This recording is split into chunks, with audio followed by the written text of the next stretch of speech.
Hello and happy Thursday. My name is Michael Leeserman here with the Trial Guide's tip of the day. The date is August 28th, 2025, and our tip today comes from the now classic, Recovering for Psychological Injuries, in its third edition by Bill Barton. Here to read the tip is Bill himself. Thank you for being here. Thank you, Michael, and good morning to you, my friend. When you receive a favorable answer, do not seek repetition. You may not get the same answer twice.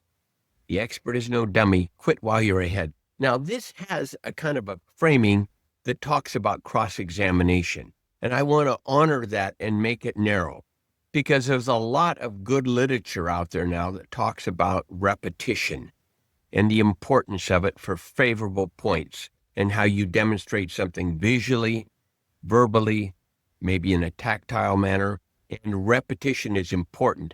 However, this is specific to cross-examination. I want to make that point very clear. And I want to give you something that's larger than this. This is a subset of. One of the things that I try to teach is being ABC, accurate, brief, and clear. Now, that does not mean repetition. Repetition does not make something more or less true. It does not mean volume. Shouting something does not make it more or less true. ABC, and that applies to cross-examination. And I think that it is proper to focus and make this small and narrow.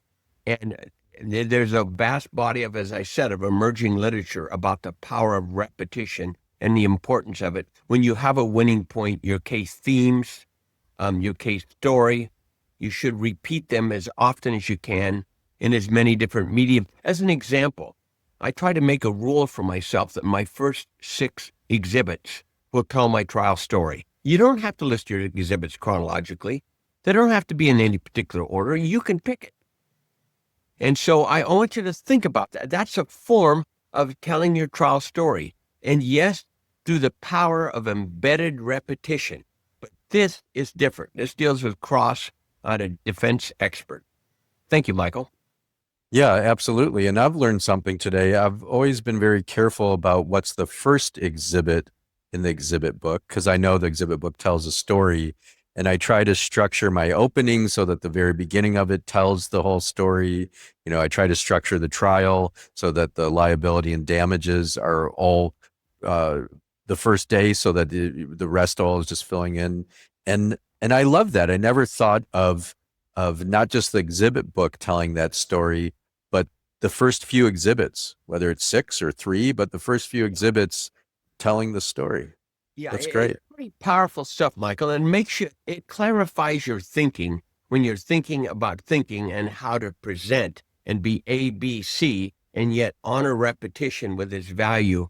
I think about my exhibits in the order. That's one of the first places I go. And that also gives you some room to think about demonstrative exhibits, which means you can create them. You can actually create them and author them through your expert. And the proper foundation is, will they aid and assist the jury in understanding the testimony? In it comes. So think about that. Wow. Thank you for the tip today. I always love and value our conversations. Thank you. Right back at you, brother. Let's take a deep breath together and be grateful to be alive this Thursday. May the work that we do today help reduce suffering in the world. May the work that we do exemplify law at its finest, law as a guiding and unifying force in society. May we fiercely and compassionately advocate and champion our clients' causes. I'm going to ring a bell 3 times now. This can take you into a meditation practice, a prayer practice, or just let the sounds wash over you. May you hear the sounds, let them penetrate into you. And may it remind you to wake up, go out, do good things, and have fun while you're doing it.